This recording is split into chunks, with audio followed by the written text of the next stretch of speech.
Kati naomba nisome kwa Kiswahili tu. I'll just read in Swahili and reading in Biblia inasema hatimaye mzidi kuwa hodari katika Bwana na katika uwezo wa nguvu zake. Vaeni silaha zote za Mungu mpate kuweza kuzipinga hila za shetani. Kwa maana kushindana kwetu sisi si juu ya damu na nyama, bali juu ya falme na mamlaka, juu ya wakuu wa giza hili, juu ya majeshi ya pepo wabaya katika ulimwengu wa roho. Kwa sababu hiyo twaeni silaha zote za Mungu. Kwa sababu hiyo twaeni silaha zote za Mungu mpate kuweza kushindana siku ya uovu, na mkisha kuyatimiza yote kusimama. Basi simameni hali mmejifunga kweli viunoni, na kuvaa dira ya haki kifuani, na kufungua miguu utayari tupatao kwa injili ya amani. Zaidi ya yote mkitoa ngao ya imani, ambayo kwa hiyo naweza kuzima mishale yote yenye moto ya yule mwovu. Tena ipokeeni chapeo ya wokovu na upanga wa Roho, ambao ni neno la Mungu. Tuombe. Let us pray. Baba Mungu wa mbingu na nchi, Father of heaven and earth, niko mbele zako. I'm here before you. Naomba unitie nguvu na mtafsiri wangu. Please empower me with my interpretation kusema maneno yako, to speak your word kwa jina lako. In your name. Amen. Amen. Kama upo mgeni, kuwa na amani kuwe pamoja nasi. If you're a visitor, please feel at home. Utapata nafasi baada ya kusalimia. You'll have a chance to salute us later. Lakini Mungu awabariki vijana wetu wa City College. But also tembelea our children from City College, God bless you for visiting us. Jisikie vizuri kuwa hapa. You just feel good to be here. Ujumbe nimeupa kichwa kinachosema jinsi au namna ya kuwa imara mbele za maadui. My message is how to be strong before your enemy. Namna gani au jinsi gani unaweza kuwa imara mbele za maadui zako. How to be strong before your enemies. Sasa kabla ya kukueleza mambo ambayo nimeandika kama 7 hivi, before letting you know the things I have prepared you for, ya kusaidia kuwa imara mbele za maadui, to help you stand firm before your enemies, nataka ujue mambo kadhaa kuhusu maadui zako. I want you to know a few things concerning your enemies. Jambo la kwanza, the first thing, fahamu ya kwamba adui yetu mkuu ni shetani. Our arch enemy is the devil, Satan. Lakini anaweza kutumia watu. But he can use people. Shetani ndio adui yetu mkuu. Satan is the very great enemy of ours. Luka sura 22 mstari wa 3 inasema hivyo. Luke 22 verse 3 says so. Inasema shetani akamwingia Yuda. It says the devil entered Judah. Shetani ndiye adui yetu mkubwa. So Satan is our great enemy. Lakini anao mawakala wakati mwingine anaowatumia. But as with a lot of agents that he normally use. Mawakala hawa ni watu. These agents are people. Na ni yule na wewe. And is you and that one. Anaweza katumia mtu mwingine. He can use another guy kwa ajili ya kukupinga, in order to resist you. Lakini anaweza kutumia hata wewe mwenyewe. But he can also use even you yourself. Kwa mujibu wa kitabu cha Yakobo, according to the book of James, sura ile ya 4, chapter 4, anapouliza vita vinatoka wapi, when he asked where the battle fight comes from, Yakobo wale alioongea nao, and people to whom Jacob was talking to, wanamnyoshia shetani moja kwa moja. He saw them complaining to the devil.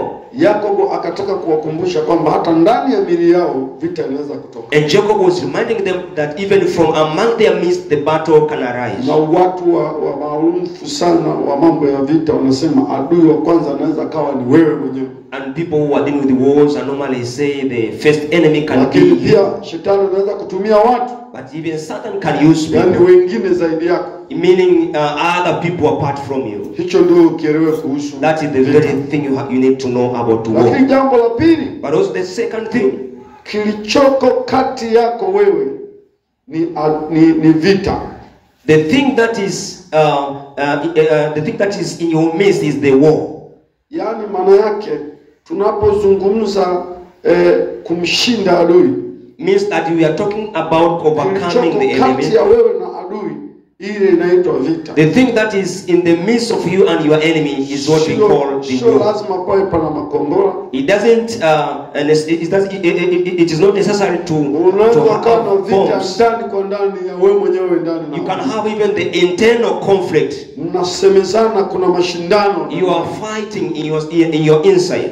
Kwa hiyo kati yako wewe na adui, ambacho kipo katikati yenu ni vita. So between you and your enemy, what is there is the war. Jambo la tatu kuhusu maadui, But the third thing concerning enemies, lazima ujue lengo la adui ni kukuangamiza. you need to know the goal of the enemy is to kill you. Ukiona kuna vita yoyote ile, Whenever you see the war around iwe you, ndani ya mwili wako mwenyewe, whether in your own flesh, iwe kuna mtu shetani anamtumia kunyong'onyeza hatima yako, whether there is somebody the devil is using to destroy au your shetani destiny, mwenyewe anakulenga wewe, or the devil himself is targeting you, lazima ujue lengo ni kukuangamiza. you need to know that the goal is to destroy Kwa you. hiyo usicheze na kitu kinachoitwa vita. So don't play with something called war. Hakuna kucheka kwenye vita. There is no any laughing. Lengo la vita huwa sio sherehe. The goal of the war is not a ceremony. Lengo huwa ni kuondoa hatima yako. The goal is to displace your Kwa hiyo destiny. ukiona kuna mambo hayaendi sawa kwenye maisha So once you see that things are not going very well in your life, baina yako na adui shetani,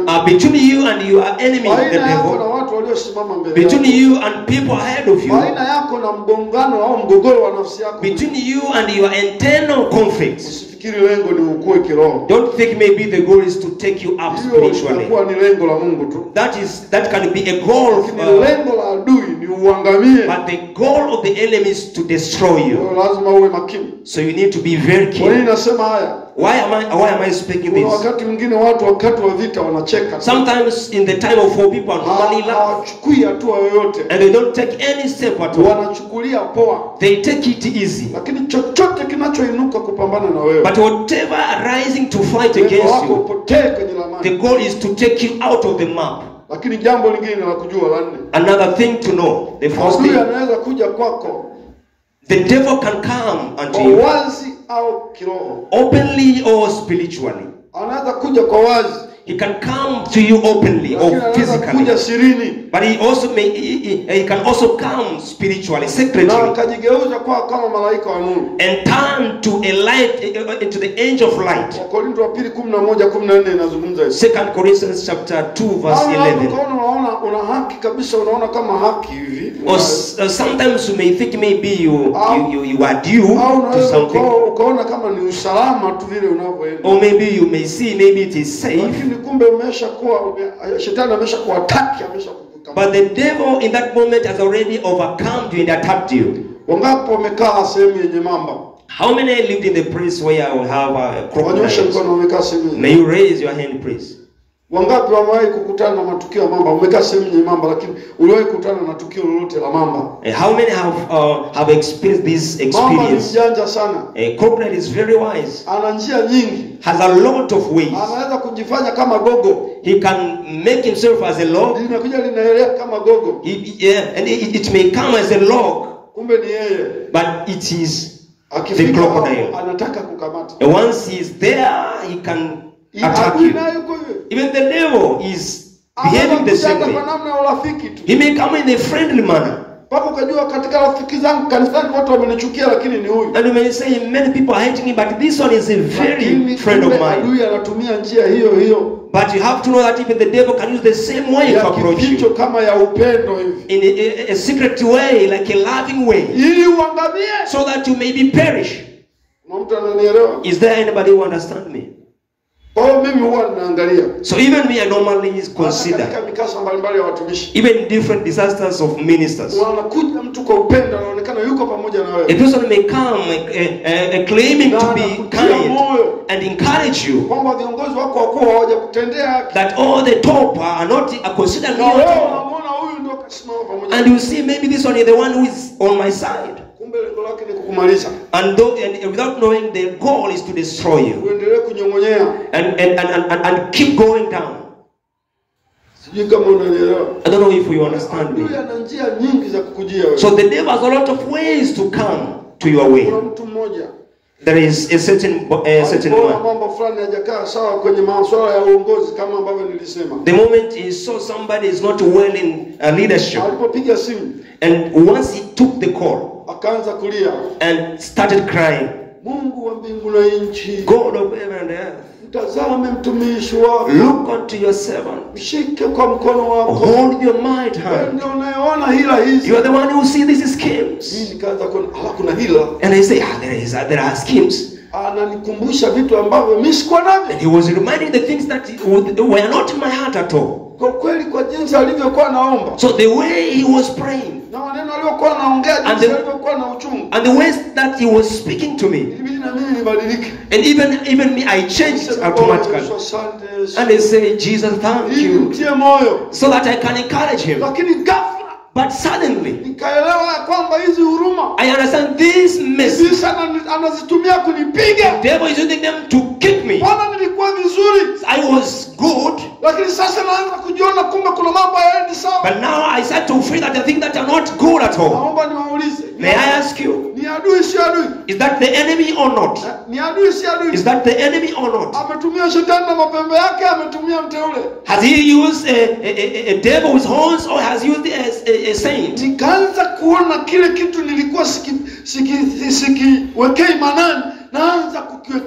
I started emphasizing the things that I used not to emphasize them before. And I have already understood. There are people who are perishing because they are being perished. And they are taken astray by the people who are going to their way as angels. And they think maybe they have a good intention. Because the devil can use even those with good intentions also. Those with good intentions, without knowing that they can be carriers with the devil. So the devil can come to you openly, or can come to you secretly. That is 2 Corinthians 11:14. But also the 2 Corinthians chapter 2 verse 11. It says you are not ignorant of the devil's schemes. So if it is required for us to know those schemes, maybe that means it is knowledge it is required also. But also the first thing to understand about the enemies. In life you will never miss enemies. Wars is always there. Even if you can behave like God, whether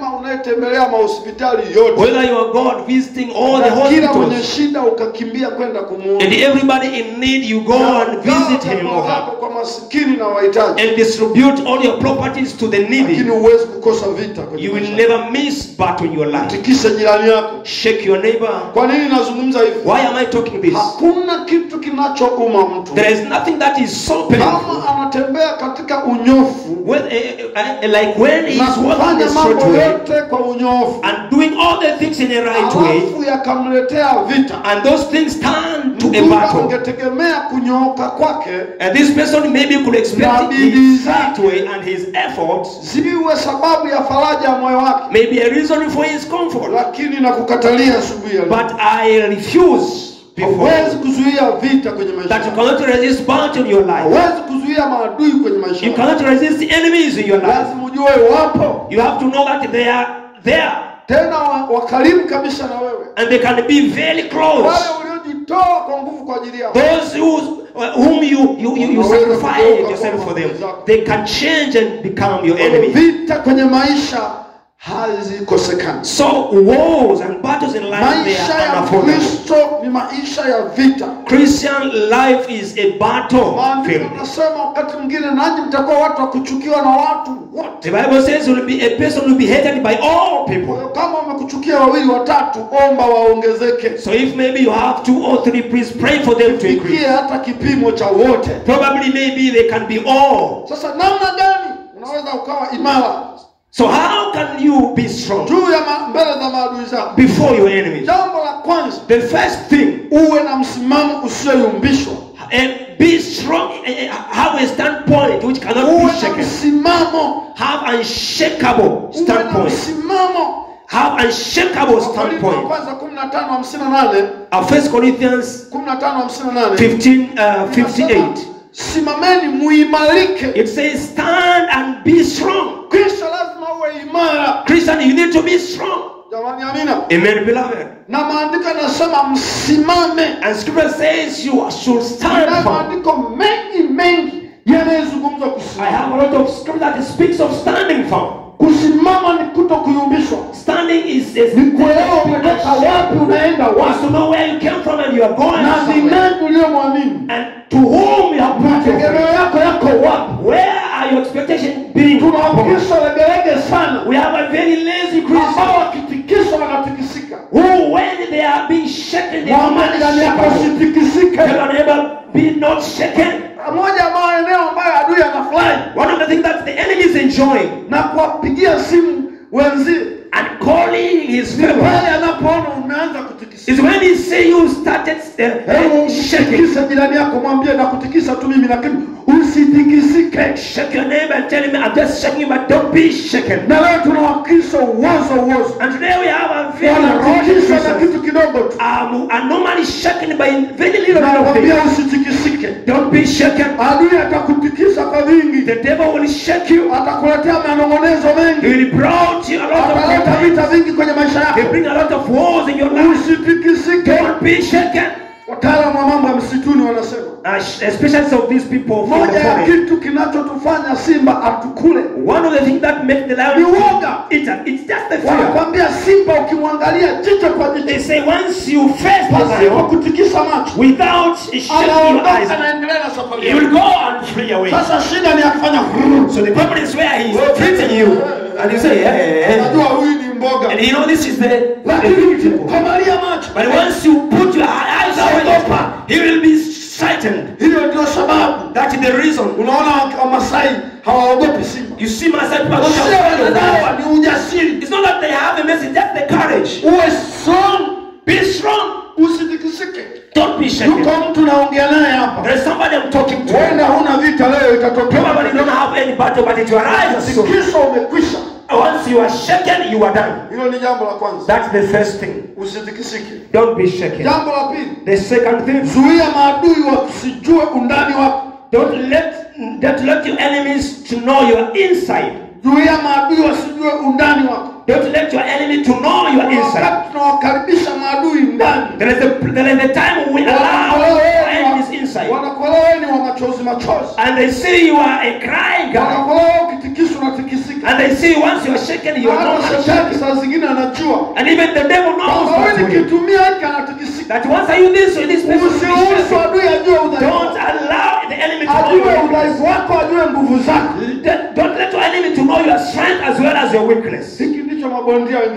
This is the thing that normally this fighting guy normally use. They normally resist people to know their weakness. You may see somebody strengthening but he's very weak. Jamani, amina. Amen, beloved. Lakini hata hao wabondia. But even these fighting guys, janja wanaofanya, the trick that they use. Kuna fight yake kama kesho au wiki mwezi ujao. Once they see the fight ahead, tafuta fighting za huyo adui yake anaenda kupambana. They will fight the fighting techniques. Zake zikoje. And he will make sure that he knows the weight of the fist and the way of fighting. Kwenye ngumi kuna aina za michezo. You know, in fighting there are a lot of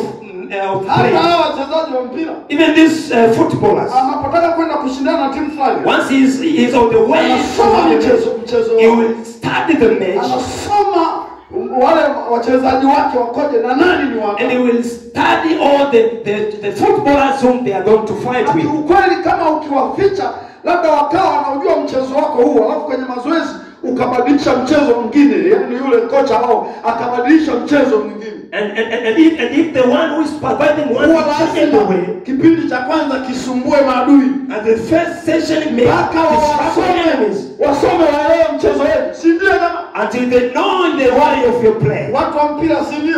People footballers, inawapa shida. And that is very terrible. Na kocha anaambia tuwabadilishie mchezo. And sometimes they may say, let us magoli yetu tutakuwa tunapita njia fulani tunakwenda. Our goal will pass this way. Wana nguvu kushoto na kulia, lakini katikati mpaka wazi. This they have strength on the left and the right, but usikubali shetani ajue akipita wapi anakupiga. Don't let the devil to know which way he can use to destroy you. Kuna mtu ananielewa? Is there anybody who understand me?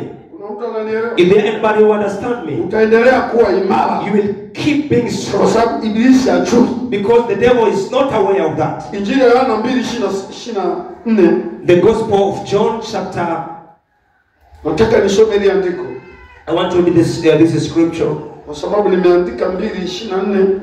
Inawezekana ikawa 26. Hebu nisome 24 nione. May I read? Injili ya Yohana 2:24. Inasema hivi.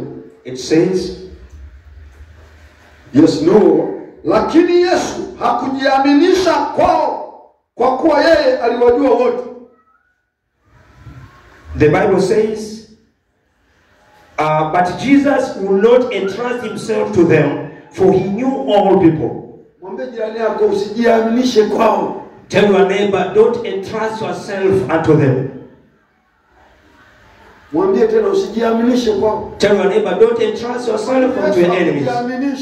Why? Because even Jesus didn't entrust himself. He wasn't open. He wasn't open at all. Because he knew them all. If it was that way, Jesus maybe could not even reach 33 years. Could have been killed very early in the ministry. And even others resisted them. In the book of Matthew 17:9, Matthew 17:9, let us read from there. The thing that Jesus Christ did. And there are many verses that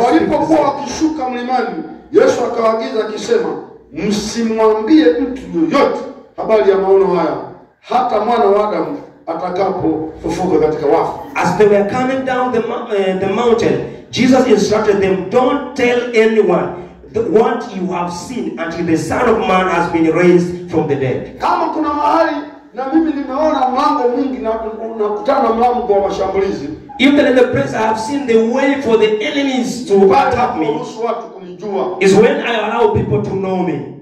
I don't know if you understand me. Don't let people to know from your inside. Jesus is resisting his disciples. The thing that you have seen here, the issues of my face to turn, and this meeting we have had, and even this heaven being has come. Don't tell anyone until I die and arise again. Tell your neighbor, if you need to be strong, stop telling people you are inside. And the second scripture that we will not read is Isaiah 39, from verse 1 to verse 8.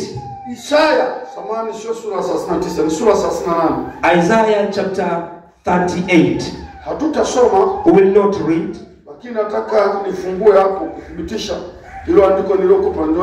But I want to open that just to confirm. From chapter 38. It is 38 chapter. Because 38 speaks of King Hezekiah. He's getting sick. And even the message delivered from Prophet Isaiah, that Hezekiah, you're going to die. Just make a line of the things in your home. And the Bible says Hezekiah prayed. And God is faithful, and he took away the death from Hezekiah. And he added 15 more years for you. So in this chapter of 38, when Hezekiah was enjoying the addition of years, he was laughing with the enemies. Tell your neighbor, don't laugh with the enemies. Inasema hivi. It says, wakati huo Medadi Baladani mwana wa Baladani mfalme wa Babeli alipeleka barua ya zawadi kwa Hezekia. It says at that time Merodach Baladan, the son of Baladan, king of Babylon, sent Hezekiah letters and a gift because he had of his illness and recovery. This Babylonian king, he took gifts to Hezekiah.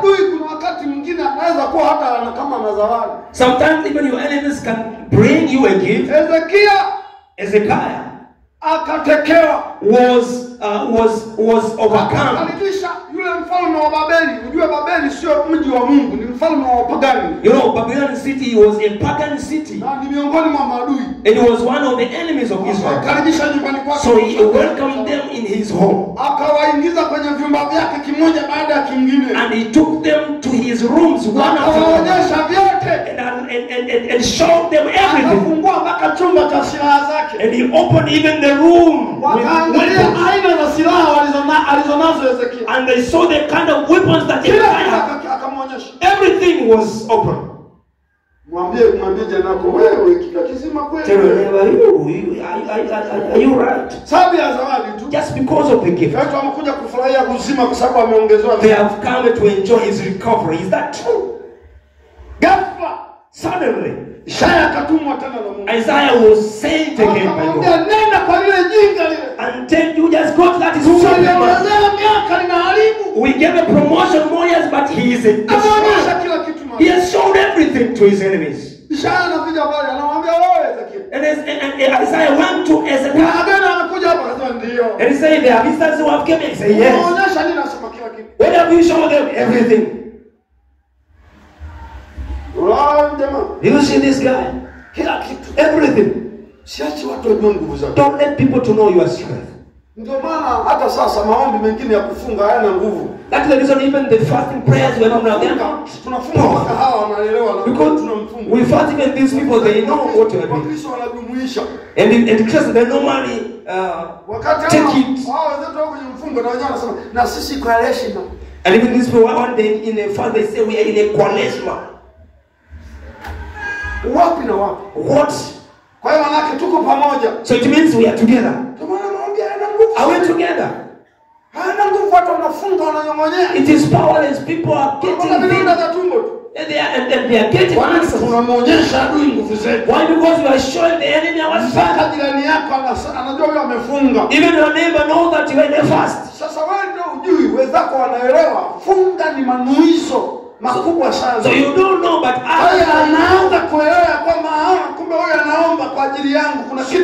so they start knowing that this guy is fasting. But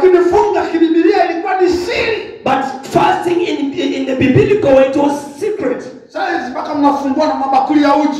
Today now you break your fast with the bowls of porridge. And you post in internet and different media that we are breaking the fast. It's not in the church.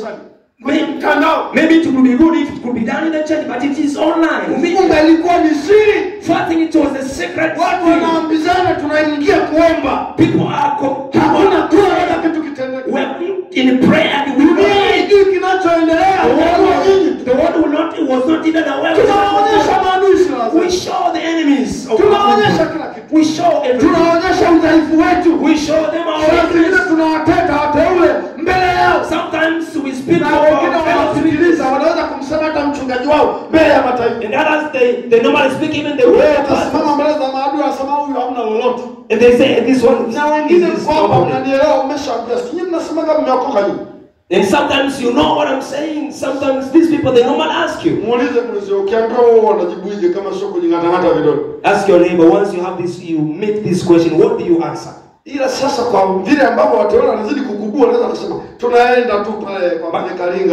the way these Christians are not good, they say we're just going, but there is nothing there. Don't show your enemies your strength. Whether it is your weakness or your strength, show him God. But once you show your enemy, it will start from there. lilileta maafa mbele. This guy brought disasters ahead. Nina ujumbe namba 2 kwa huyu jamaa Hezekia siku nyingine. I have the second message from this guy. Alionyesha maadui silaha. But today let us know that he showed his enemies his weapons and broke the risk ahead. Kuingia matatizoni kwa sababu Babeli walijua kila kitu sasa. The country was led to disaster. The third thing, jambo la tatu la kusaidia uwe imara. The third thing, to jijenge kwa ndani. Build yourself on your inside. Jijenge ndani. Build yourself on your inside. Shida ya watu wanajijenga nje. Today we have a problem of people who are building lakini hawajijengi ndani. But they're not building themselves inside. Unaweza kujijenga nje kihuduma. You can build yourself outside in ministry. Nje ukawa na huduma kubwa. Outside you may have a big lakini ndani hauna chochote. Inside you are unaweza kujijenga nje kiuchumi. You can build yourself outside. Watu wengi wana uchumi mzuri leo, ndani hawana kitu. People with great economy today, inside there is nothing at all. Nasikiliza nikwambie. And please listen to uwezo wa mtu. The ability of a person. Hauko katika yale yanayomzunguka. It's not the thing that uwezo wa mtu. The ability of a person. Katika yale yaliyo ndani yake. Is on the inside. Unaweza ukamkimbia mtu mwenye manati wakati wao una bunduki mashine gani. You can run away from a person who is a very little weapon. Inategemea ndani kuna nini. Depending on what is inside. Lazima ujijenge kwa ndani. You need to build yourself. Hiyo ni kazi yako binafsi. And that is your personal duty. Jinsi unavyoruhusu neno la Mungu kwenye maisha yako. The way you allow the word of God in your life. Jinsi unavyoruhusu kupita kwenye mambo magumu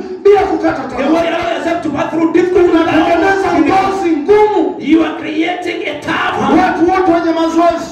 And people who are kwenye mashindano mbalimbali, who are going to different, wanatumia gharama kubwa kwenye mazoezi kuliko kwenye uwanja wa mapambano. It's even in the ground. Sikiliza nikwambie, watu wote wanaoshiriki mashindano, all of people who are wanatumia nguvu kubwa na maumivu mengi kwenye mazoezi. They normally use a lot of pains outside the battleground kuliko kwenye uwanja wa mapambano, than even in the battleground. Sasa wakati mwingine ikitokea vita, so sometimes on the battleground, kama hauna muda wa kujijenga kwa ndani, if you don't have a time to build yourself on your inside, utapigwa tu. You'll be beaten. Lazima ujielewe, mimi niko strong kiasi gani. You need to know how stronger are you. Naanza kushughulikia and start dealing with your weakness. Huo udhaifu wa ndani. And that's internal weakness. Wahehe wana salamu zao. Here people they normally have their greeting. Kuna wakati unaweza kumwambia mtu unogage. Sometimes they ask a person unogage. Hebu yeye mmoja mkono kama mtu. Help your person raise up your hand. Unogage. Unogage. Alafu anakujibu hivi. And he says unofua msombe mgati mna sisi. Unofua msombe mnafua. Na wagogo imo hiyo. And even gogo people they normally use that. Unofua msombe mgati mna sisi. Unafua msoso unafua. Wewe toka. Do you understand that saying? Unofua msombe mgati mna sisi. The same way, yes. Yaani maana yake it means kuna tunda fulani nzuri sana linaitwa msombe. There is a very good fruit called msombe. Ina rangi nyekundu, nyingine ni rangi fulani sio ya kawaida sijui. It has a lot of colors. Ni cha ajabu ile tunda. But the one of that fruit likiwa na mviringo na sura yake ya kupendeza. Once it is the way pasua ndani. Once you break it, you see the insects. Ndio sentence yake. That is the very meaning of the sentence. Mimi uzima wangu ni uzima wa tunda linaloitwa msombe. Ni nje naonekana mzima lakini ndani hamna lolote. He says my life is like a fruit of msombe, but I'm good outside but inside there is nothing. Because mtu anaoa anazungumza hivyo baada ya yeye mwenyewe kujijua matatizo yake. Somebody can say that to you anaumwa. And probably he's very sick. Lakini wewe out ya appearance yake unaona huyu ni mzima. He's not sleeping but you can see him outside. And he can say that to you. Usinione mwenzio mzima hivi lakini sina uzima. He says don't see me the way my situation is not good. Ama pengine unamwona amechangamka amevaa vizuri kumbe hela hana. Probably you see the man is very strong but vizuri unaona nje lakini hali ni mbaya. And he say you see this beauty outside but sasa kwenye masuala ya vita but in the mzuri ndani kuliko nje. You need to be better inside than outside. Mzuri ndani kuliko nje. You need to be better inside than outside. Daudi akakataa. And David refused. Anapotaka kuwa mzuri nje bila ndani. When he wanted to be mavazi ya kivita. And he was given a yanaonyesha huyu ni kamanda, to show that he was a commander, ambaye waliokuwa wameyavana, that even those people who had, bali walimuogopa Goliath. They feared Goliath. Alipojaribu akaona inampa uzito tu hayana chochote. And when David tested them, lakini Daudi alikuwa strong ndani. But David was very strong in the inside. Akasema sitegemei magwali ya kivita. Depend upon this armor. Mimi niko imara ndani. I'm very strong inside. Ninajua aina ya Mungu I know the kind of God I'm dependent on. Tuliokoa na dubu. Tuliokoa na simba. As one seven simba na dubu ni kubwa kuliko za huyu kinyago huyu. And I know that God is so, and I'm going to fight him. Daudi ilikuwa ndani. The power of David was inside. Alikuwa amejijenga ndani. Was built inside. Mwambie jirani kujijenge kwa ndani. Tell your neighbor, build yourself from inside. Nani mtu akuone hivi anafanya kadada fulani kale katashinda sema huyu hajanijua huyu. Let somebody once he see you, maybe you're very weak, but you may say this man is and he's not aware of me. Kujaga Chanika nilikuwa na kilo chache sana. The day I came here in Chanika I was very thin. Wameleta kahaka and they say they have brought you, they have brought us. And TAG they have wamegeuka. They have made it. They don't know me. They saw this. They don't see. And if you are here to feel maybe I have more than one. The one I've already kicked the Goliath. The battle is ahead. And let nobody be discouraged. You just build from your inside. Amen, beloved. And building outside is just artist. Is an artist. Yesterday I was looking to a of a set. Even that face. Sasa wakaanza kuonyesha hatua kwa hatua jinsi wanavyomrekebisha saloni. So they showed the way they were inside. Dakika 5 hiyo sura ya ajabu. After 5 minutes, that very terrible face. Handsome mmoja wa ajabu. Was very handsome and wonderful. Hiyo ni usanii. That is an art. Nje unaweza kujijenga kwa usanii. Outside you can build yourself. Ukajijenga kwa usanii wa sauti ya kunguruma. You can build with the sauti nzuri kama simba. Yesu kwa na uwezo wake na nguvu zake. And you say Jesus is here with it. Nje unaweza kujijenga kwa usanii. I mean outside you can build yourself with an art. Mmoja akaibisha juzi nimekaona nyimbo fulani kavichekesho kweli. Dada mmoja anaimba anajijenga kati amenidendenyo and I have somebody who was practicing for me. Oh no shani. So that is an art. Amenidendenyo kujijenga kwa nje huko, building outside. Ukisema tunaliona wingu lako, and once you say we are seeing the cloud, kuna mataa hapa fulani yanaonyesha wingu, and there are a lot of lights that are showing the cloud, and they are walking this way. Usanii wa sasa hivi, that is an art of nowadays. Watu wanajijenga kwa nje, people are building themselves outside. Muone kama kuna Mungu anatembea, and you may see that God is moving. Lakini nataka nikwambie, let me tell you, hivyo huwa vinayeyuka. Outside the normal, yule handsome aliyetengenezwa saluni, that handsome who was made in salon, baada ya siku moja mbili tatu, after 2 or 3 days zinatoka, that all those makeups will be out. Yale aliyofanya macho yake yalembue, the thing that made his face to baadaye yanarudi macho yake ile ile. They will turn the same way they were before. Na mdomo wake uliotengenezwa unarudi ule ule. Even his mouth will turn the same way to. Kwa sababu ni vitu vya kisanaa, because it was an artist. Lakini kujijenga kwa ndani anahusika Mungu mwenyewe. Building inside God anahusika Mungu mwenyewe. God is the one who is in control. Anahusika Mungu mwenyewe. God is the one who is taking control. Wa nje unaweza kuchakaa. Our outside person, lakini ule wetu wa ndani unaweza kuharika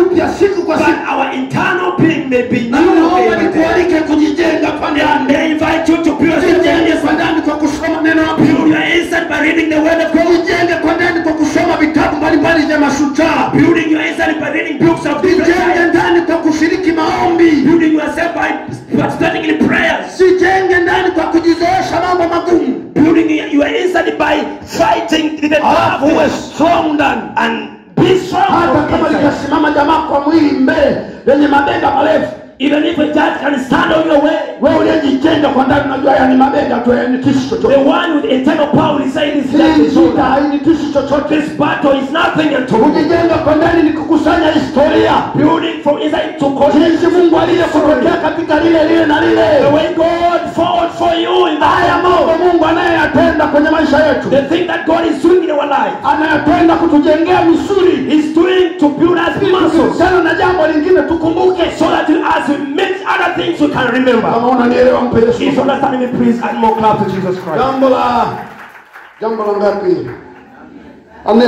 Andika Nehemia 6:11. You can write Nehemiah chapter 6 verse Nehemia 11. alitikiswa akimbie. Nehemiah was shaken maybe so that he can Ndio flee. Nehemia 6:11. That is Nehemiah 6 verse 11. Mtu kama mimi. And he said, a person like me. Hebu mwambie jirani yako mtu kama mimi. Ask your neighbor, a person like me. Unaweza kukimbia? Can I flee? Sema mtu kama mimi. A person like me. Naweza kurudi nyuma. Can I go back? Yaani jamani najiangalia. So a person who was taking into consideration, Aliyo aina yangu. a person of my type, Hawezi kurudi nyuma. cannot go back at Mtu all. yote aliyo aina yangu. A person who is on my type Hawezi kuogopa. cannot fear. Mtu amejijenga kwa ndani. If this person have a Lakini build, maadui walimfundisha akimbie. but his enemies made him maybe to Kumbuka alikwenda kwa issue maalum ya ujenzi wa ukuta Nehemia. remember that he was there for mission of building a Na wall. watu nyuma wako nyuma yake wanaomwamini. And he was having many people on his back. Ananong'oneza akimbie. And he was being whispered to flee. Ndio keje na kumwambia akimbie mtu. Tell your neighbor, there is nobody who will run away. Mwambie mtu wa aina yangu hawezi. A person of my type will not run. Mtu wa aina yangu hawezi kukwama. A person of my type will not Mtu wa aina yangu hawezi kuacha. A person of my type will not Mtu stop. wa aina yangu hawezi kuvunjwa A moyo. person of my type will not be discouraged. Yesu makofi. Give a clap to Jesus Christ. Huko ni kujijenga kwa ndani. That is building inside. Namba 4. Number 4. Zijue na uwe nazo silaha zote za aina mbili. Be aware and have all types of Zijue weapons. na uwe nazo silaha zote. Kikawaida silaha za vita vyetu ni za aina mbili. Normally, the weapons of our wars are of two types. Ziko silaha za kujilinda au kujihami There are weapons for defense na silaha za kushambulia. and there are weapons for attack. Na yote kwa yote, kuna watu wengine wanapenda silaha za kushambulia lakini za kujilinda hawataki. And there are people who enjoy those weapons for attacking, but they don't use these weapons for defense. Kuna mtu mmoja alikuwa anaitwa Kipagati kule Iringa. There is a person who was called Kipagati there at Sasa Iringa. iliyopita alikuwa anafanya matukio mengi ya kutisha ya uporaji. Few years he was involved in this attacking business. Mwanzilishi wa mawe anaitwa Fatuma. And these are the initiators of these stones called Fatuma. Mlango wote ule. And the stone that can pass through any kind of door. Tatu akitupia kwenye mlango anaingia nalo. And once he used that stone, he can come direct to your room. Alitisha sana huyu jamaa. So the man was very Na terrible. mimi nilishuhudia baadhi ya matukio yake. And I saw some of the events that this man was Pepo involved, ya mauaji kwenye eneo ambao karibu tarafa nilikuwa nakaa. including death, and Alimuwinda yule jamaa, ilikuwa ngumu kumpata. they tried to see this person, but they never found, because he Silaha za has, ushirikina. including a witchcraft weapons. Siku waliompata But the day they had this walimpata person, wakati hana silaha yoyote. they found this guy while he had no weapons. Walimpanga mwanadada mmoja akampenda waoane, siku ya sherehe yake ndio walimpanga. And they prepared a certain lady to be his wife. Walienda kumkamatia sehemu inaitwa Isimani. And they found this guy from somewhere called Simon. Na siku utakapovua silaha ndio unayepigwa siku hiyo. Tell your neighbor, the day you drop down the weapons, the day will be Silaha conquered. hizo ziko hapa. And these weapons are here in the book of Ephesians, and they have already interpreted. Kuna silaha inaitwa dili. There is a weapon called breastplate. Breastplate. Hiyo ni bamba fulani unaovaa kifuani. And that is a type of a weapon that you wear on your chest. Kulinda kifua ambapo ukipigwa mshale wote hapo unakufa kienyeji. Its work it is protect your chest. Sasa sisi dili yetu ni haki. So our breastplate is righteousness. Righteousness. Ukiwa na haki utenda haki. If you are a righteous, tunapenda kunyooka kwenye kila kitu. Haupindipindi. The one who is straight in everything. Hiyo ni silaha. That is the weapon. Lakini tuna washirika wajanja leo. But we have a very trick members. Yaani ukimtuma kitu hapa tu lazima apinde. Once you send him somewhere, he has to divert. Lazima apindishe. He must divert in some way. Nataka nikwambie huko kupindisha huko. I want to tell you that way of diverting things. Adui atakufumua. The devil will kick you out. Anapokukuta unaongopa, haongei ukweli. And once he finds you lying, you have to speak the truth. He will kick you. Silaha nyingine imeelezwa. Another weapon is already inaitwa chapeo. Is helmet of salvation. Sana helmet ni kama yale makofia yanayovaliwa kichwani. It is like helmet that we used to cover our heads. Kwa askari yoyote maeneo moja wapo muhimu ya kupiga mtu ili aondoke. And one of the things that soldiers they use, maskari si ni kweli, it's a head or a chest. Soldiers, is that true? Kichwani, kifuani, the head or the chest. Labda unataka kumjeruhi tu ili upate maelezo kwake, ndio unaweza kuelekezwa kutumia simu. Probably maybe you want just to kick you somewhere so that you can have him and ask him questions. Kwa teule chapeo so salvation. Our helmets for grace, it is salvation. Kama umeokoka kweli kweli. So if you are real born again, sio umekuja kanisani kama kujiunga na chama cha kufa na kuzika. It's not that you are here maybe as umeupokea wewe wokovu kwa damu ya Yesu kabisa. You have received that salvation by the blood of Jesus Christ. Una uhakika wa ulinzi kwa majeraha ya kichwa. You have a security on your head. Kikawaida mtu aliyeokoka na anatembea na Mungu kabisa. Normally a person who is born again and he is walking with God. Maombi ya usiku wa kwenda kulala. Halidi na maombi ya usiku yale ili mwende kulala. He is not protected by those late prayers you are praying when you go to sleep. Jamani amkeni, nataka leo tukapwe, amkeni unajua huyo hamna kitu. And maybe he is trying to wake up the rest so that they can pray. Kutumia maombi kama hilizi. They just want to use prayers as the charm. Mtu anayetembea na Mungu. A person who is walking with God, he can sleep even without praying and still be safe. Kwa sababu anayo chapeo ya wokovu. Because they have the element of salvation. Hizo ni silaha za kujihamu. And that those are the defensive weapons. Kuna silaha nyingine inaitwa ngao. And you have also another weapon that goes kama ungo hivyo. Masai wanashika kama ungo mbele. And normally Masai people they normally use. Kazi yake ni kuzuia iwezekanavyo mishale isikukute. It's working to resist the arrows of the enemy. Sasa unaweza kukuta tumboni kukuta popote. Because it can find you somewhere. Unazuia. You resist it. Kama ukikosekana ukija kifuani utakutana na dili. If it will penetrate and come to a chest, to find a blessed plate. Kama kuja kichwani utakutana na chapeo. If the arrow will come on your head, it will find an helmet. Unaweza kwenda pengine au kapenya kwenye jicho, ile kazi yake ni kuhakikisha vile vieneo ambavyo unaweza kushindwa kulinda yenyewe kusaidia. So if you try maybe to cover your eyes, that shield will help you to kick it out. Kwetu sisi hiyo ngao ni imani. To us that shield is faith. Swala la kumwamini Mungu kwamba atatenda. The thing of believing God that He will do. Uthabiti wa kumwamini Mungu wako. That firmness of believing God. Inamfanya shetani ashindwe kushambulia kwa haraka. That's the very weapon that will make the devil not to attack you. Hizo silaha za kushambulia kama upanga. There are other weapons of attacking like a sword. Silaha za kushambulia na zingine zimeandikwa. Those are weapons for attack. Hizo silaha. Be aware of those weapons. Hilo ni jambo la 4. That is the first thing. Mwambie jirani yako kumbe tunazo silaha. Tell your neighbor we have a lot of weapons. Jambo la 5. And the fifth thing. Hakikisha unazivaa zile silaha zinazotakiwa kuvaliwa. Make sure you put on all the weapons that you need to have them on. You put on. Sio umejitundika pale. Uliwahi kuwa mwenye haki umeacha haki. It is not that maybe you have hung them somewhere. Maybe you were Russian, you're now Russian. Umeokoka saizi wokovu wako una matege. You used to be born again, but now you have anaposema faeni manake ni kitu ambacho uko nacho kila wakati. Once he say put on the thing that you will walk with it everywhere. Hiyo iko kwenye sura hiyo ya 6 tulikosoma kitabu cha Efeso. That is found in the same chapter of Ephesians chapter 6. Na namba 6. And number 6. Number 6. Number 6. Number 6. Number 6. Kukipaswa pambana. Once the war is the right way to fight. Ziko siku zinaitwa siku za uovu. There are days that are called the days of evil. Anaposema pambana manake nini? Once he say fight, what does it mean? Sio kila vita itaisha tu. It means not every war will be over. Kuna mtu anafundisha mambo ya kuzingatia kuhusu vita. There is a person who was teaching about the things to consider about war. Ameeleza mengi. And he spoke a lot of things. Anasema panapotakiwa kupigana. But he says a place where you are supposed to fight. Wengine wanataka wanyamaze mpaka mahakamani wakijua Mungu atamtetea. Other than normally be quiet even in the court. Vita vingine lazima vipige. There are wars that you will have to fight. Kuna watu wa kuwasambaratisha. If there are people to destroy them, please do that. There are wars that we have to fight. Kama uko wewe Mungu, and we say if God ambaye unaishi kwa haki, who lives in righteousness, utafanya mabadiliko. You will change things here. Macho yetu yataona mabadiliko. And our see will see change. Tumetoka na manyanyaso. We are tired of depression. Ilikuwa ni kazi. It was a terrible thing.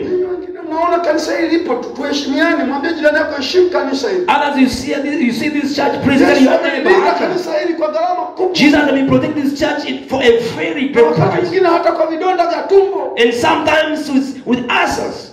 Fikiria kama kiongozi unaamshwa usiku wa manane, unakuta dumu la petroli hapo, mtu amenyonya mafuta amemwaga ndani ya hekalu hapo amechoma moto. You just think you wake up as a leader and you find you find the church in petrol. Wewe anakufanyaje? If this person may find pale unapoongozea ibada anapatia petroli, amekukuta wewe angekufanyaje? If a place of worship he can do that way, what he finds you, do you think what he will do? Viongozi wa usalama wamekuja kutoka mkoa akasema hii ifungwe. The leadership who are supervising safety, they came and said this way should be closed. Haifungwi. And they say it will not be closed. Haifungwi, yani yaendelee kuchoma na petroli. It means let the disaster go on.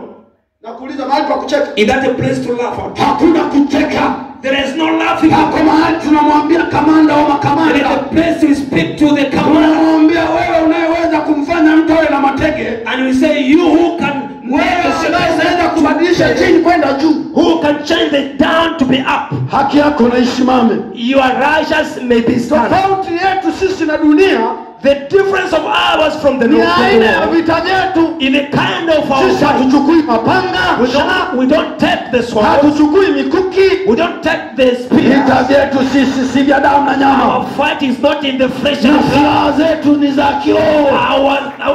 Lakini zina uwezo hata kuangusha ngome. They are powerful enough. Haijalishi ngome za kimila, ngome za kimizimu, ngome za kimajini, tunazidondosha zote. They will be down. Tunazidondosha zote. We will take them down. Na unapoomba maombi hayo hakuna kucheka. And as you pray those prayers, you are not laughing at all. Ni kama unadungulizia hivi. It is like you are praying. Naomba wewe unayenisikia, you are listening to me. Baadhi ya vita pigana navyo. Some of the war please fight. You just fight. Usimwache adui endelee kusogelea. Your enemy mrudishe nyuma. Take him back. Unapomtabiri anarudi nyuma. As you confront him, anarudi nyuma. As you confront him, unaporudi nyuma, as you go back, ataingia mpaka chumbani. He will come even to you. Lazima ifike mahali watu wote tuseme no. It has been your to anywhere. Majirani wanaofanya vita na wewe waende kwenye maombi. Who are fighting with you, go.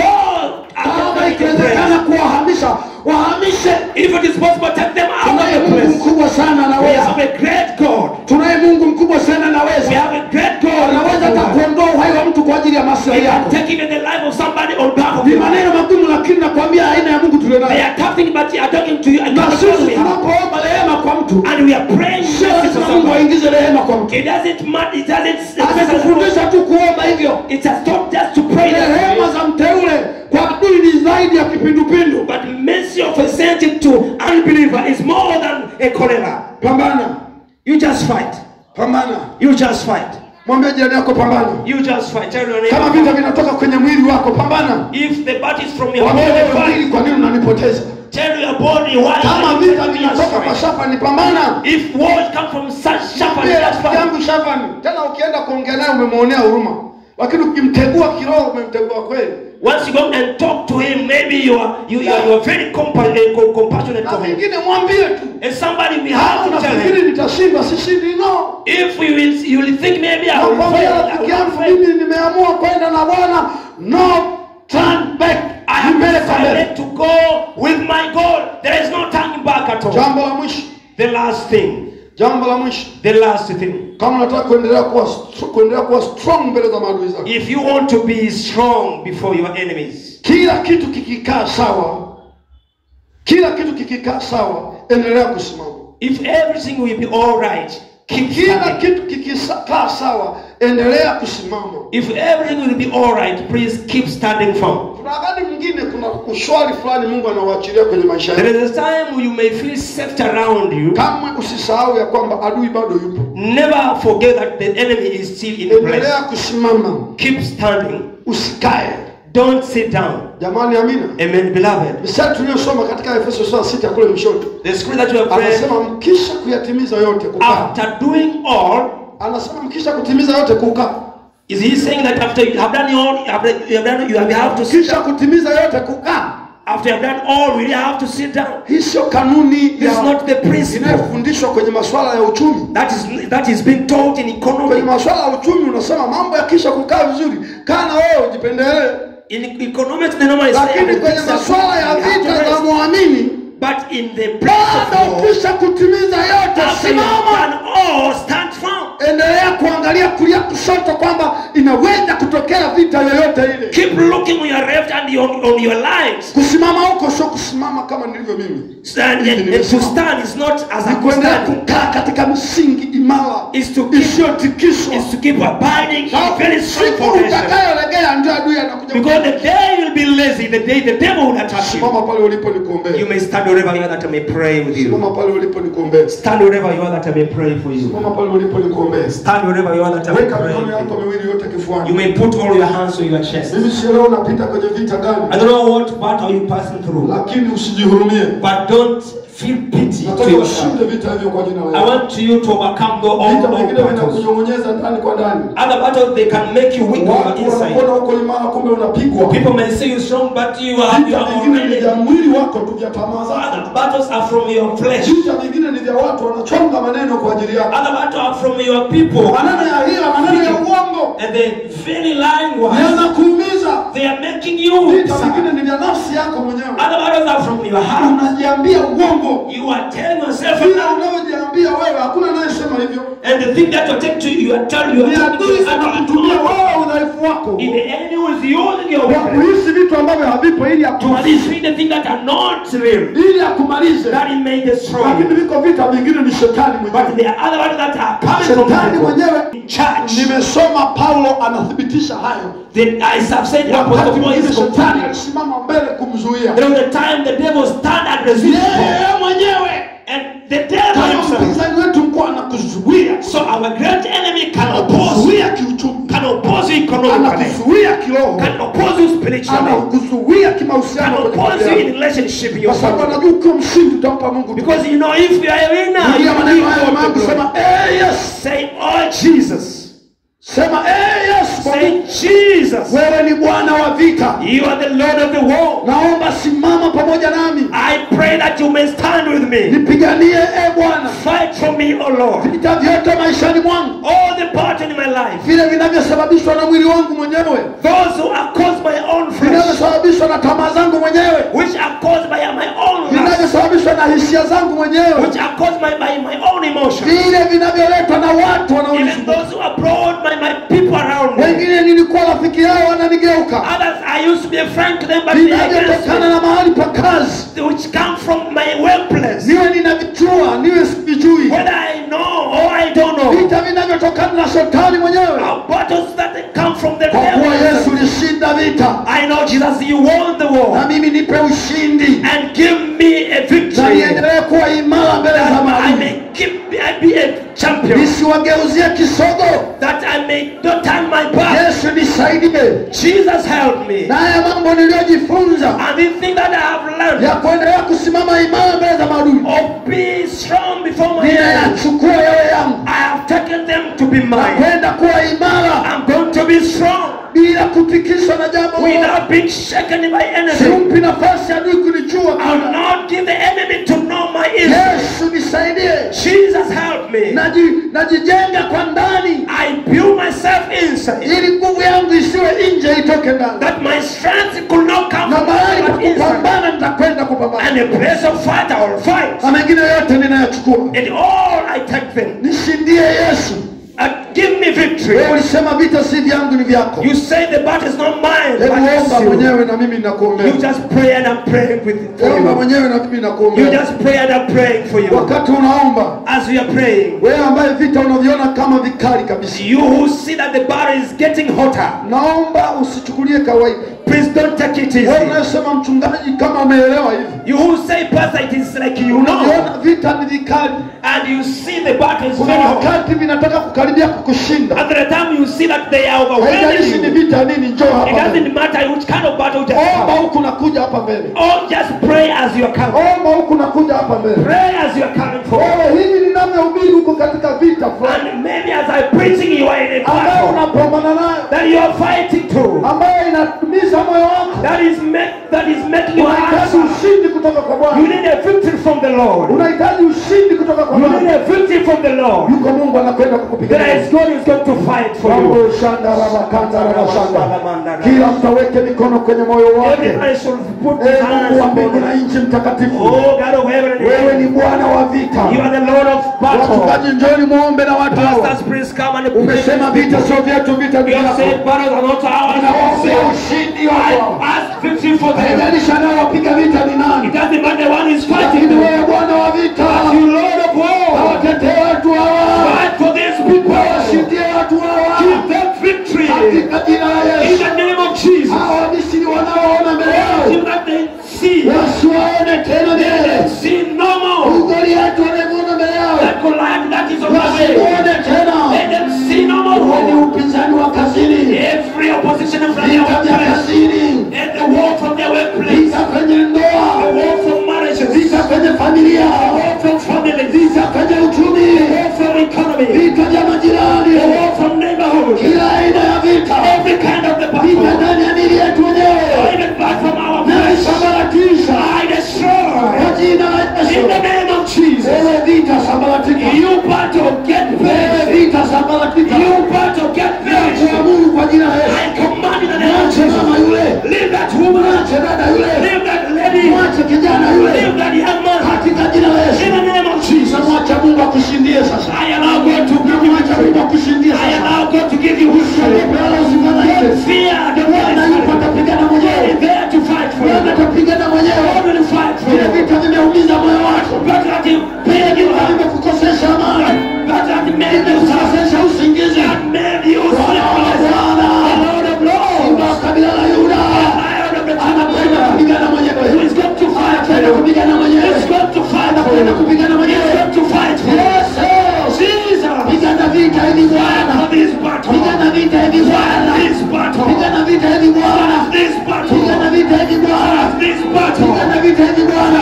This battle. Rakamakanda, rakabokarabosaka, rakabakatarado, rakabakashakata, randabashakatarabakata. Imeandikwa, It has been written. imeandikwa, It has been written. imeandikwa, It has been written. imeandikwa It has been written. katika Ufunuo 12 In the book of Revelation chapter 12, mstari wa 11, verse 11. nao wakamshinda And they overcame kwa damu ya mwana by kondoo, the blood of the Lamb. kwa damu ya mwana By kondoo. the blood of the Naachilia Lamb. ushindi kwenye I maisha. release victory over your life. Naachilia ushindi kwenye I maisha. release victory over your life. Kwa damu ya mwana By the kondoo, blood of the Lamb. kwa damu ya mwana By the kondoo, blood of the Lamb. kwa damu ya mwana By the kondoo. blood of the Lamb. Moyo wako unyanyuke sasa. Let your heart be up. Moyo uliosinyaa nyanyuka. The discouraged heart let it be. Moyo ulioinama nyanyuka. The down heart let it up. Kwa jina la Yesu, In the name of Jesus. nyanyuka moyo ulioinama. The discouraged heart let it be. Nyanyuka moyo uliokata tamaa. Be discouraged. Kwa jina la Yesu. In the name of Jesus. Sasa nasimama kinyume na mashetani Now I stand against the na pepo devil. wabaya, The devils. majini, And demons. mbegu, And demons. And all Maimuna. and Maimuna. Toka kwa jina la Yesu. Get out in the name of Ondoka Jesus. kwa jina la Yesu. Get out in the name of Ondoka Jesus. kwa jina la Yesu. Get out in the name of Naachilia Jesus. mamlaka ya nguvu Out in this place. Nashambulia mashetani. I destroy. Nashambulia majini. I destroy. Nashambulia uchawi. Nashambulia mizimu. I destroy the devil. Toka! Get out. Toka! Get out. Toka! Toka! Kwa jina la Yesu. In the name of Jesus. Tomoka pale. Tomoka pale. Get out there. Tomoka pale. Get out from there. Tomoka pale. Get out from there. Vifungo vya mizimu. Vifungo vya mizimu, every chain of demons, vifungo vya mizimu, every chain of haya demons, chomoka, get out, haya chomoka, get out, haya chomoka, get out, kwa jina la in Yesu. the name of Jesus. Oh, shekes. Shakara makanda, sheka bokanda, shakara makanda, shikanda masika. Yesu na simama, iye mwamba ni salama, iye mwamba ni salama, iye mwamba ni salama. Kwake Yesu